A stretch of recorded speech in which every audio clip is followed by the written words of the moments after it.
வந்தது தெரியும் போவது எங்கே வாசல் நமக்கே தெரியாது.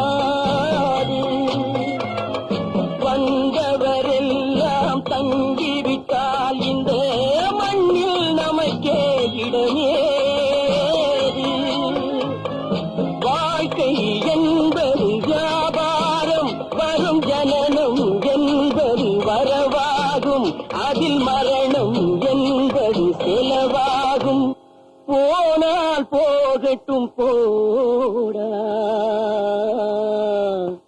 போனால் போகட்டும் போடா.